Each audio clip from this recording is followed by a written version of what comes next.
राधे राधे दोस्तों। रामायण क्या है? अगर कभी पढ़ो और समझो तो आंसुओं पे काबू रखना।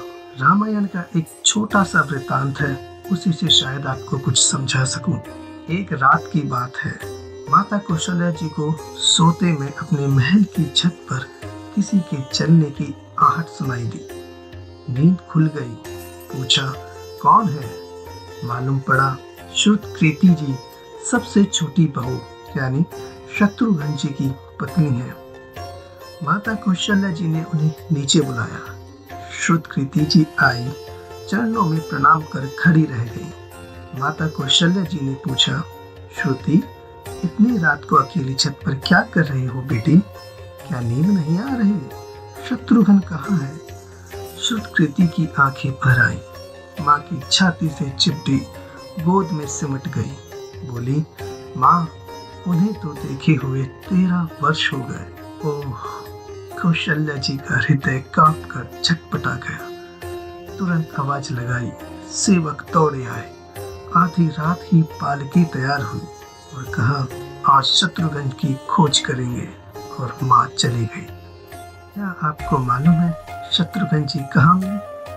अयोध्या जी के जिस दरवाजे के बाहर भरत जी नंदी ग्राम में तपस्वी होकर रहते थे, उसी दरवाजे के भीतर एक पत्थर की शिला है। उसी शिला पर अपनी बाह का तकिया बनाकर लेटे मिले। माँ सिरहाने बैठ गई। बालू में हाथ फिराया तो शत्रुघ्न जी की आंखें खुली। बोले, माँ, और चरणों में गिरे। माँ, आपने क्यों कष्ट किया? मुझे बुलवा लिया होता।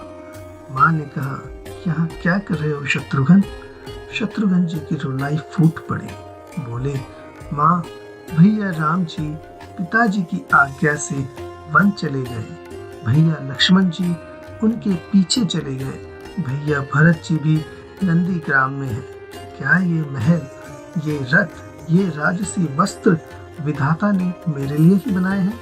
माता कौशल्या जी निरुत्तर रह गई। देखो, क्या है ये राम कथा? यह भोग की नहीं, त्याग की कथा है।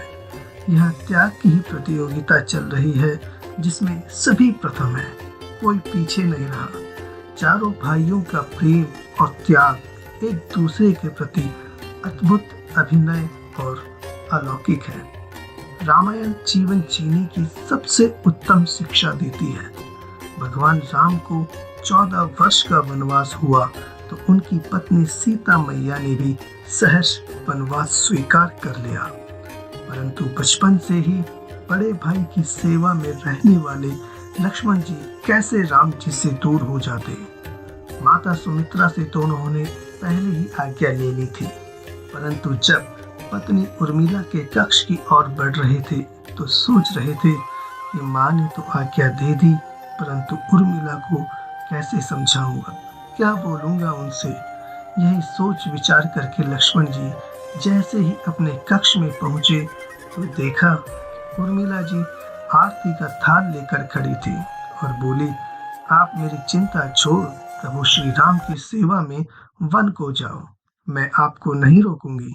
मेरे कारण आपकी सेवा में कोई बाधा ना आए, इसलिए साथ जाने की जिद भी नहीं करूंगी।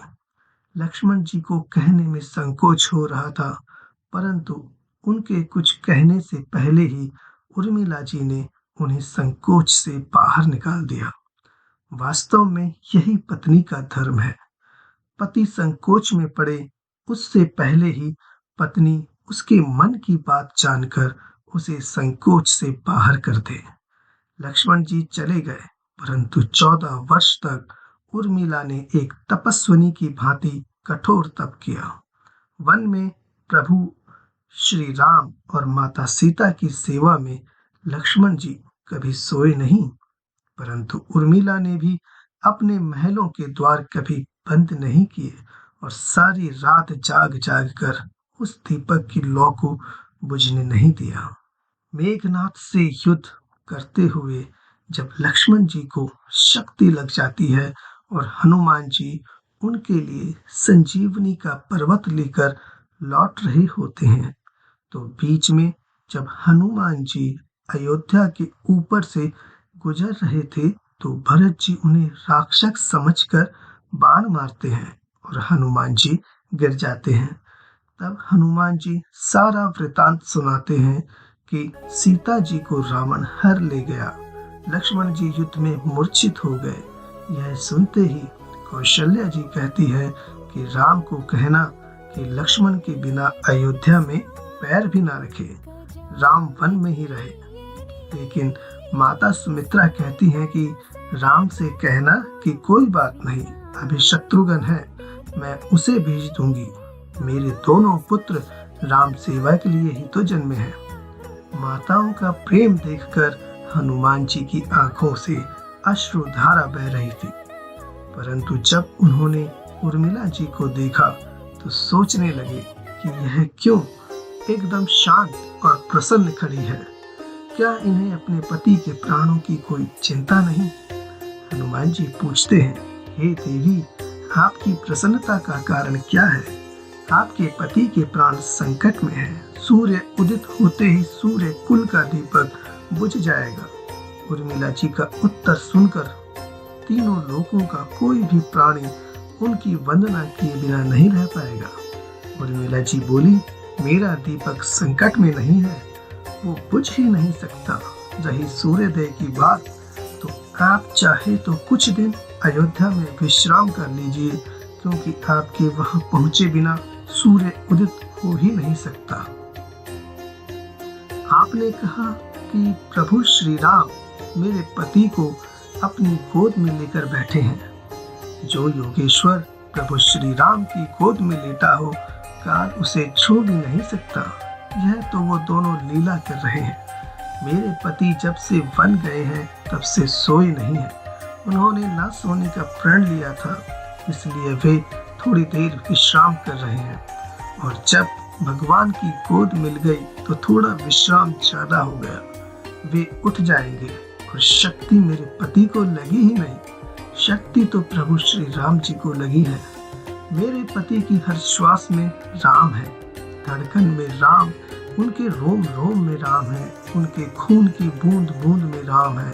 और जब उनके शरीर और आत्मा में ही सिर्फ राम है तो शक्ति राम जी को ही लगी, दर्द राम जी को ही हो रहा है। इसलिए हनुमान जी, आप निश्चिंत होकर जाएं, सूर्य उदित नहीं होगा। राम राज्य की नींव जनक जी की बेटियां ही थी, कभी सीता तो कभी उर्मिला।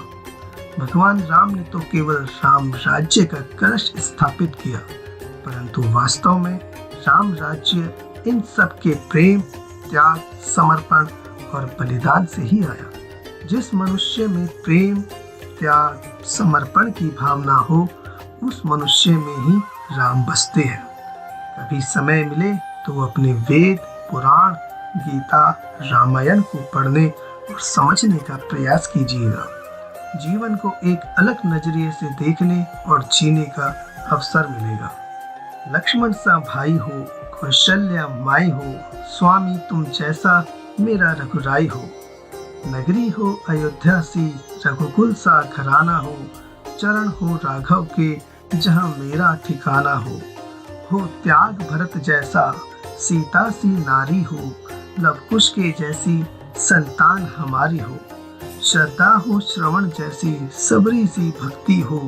हनुमत के जैसी निष्ठा और शक्ति हो।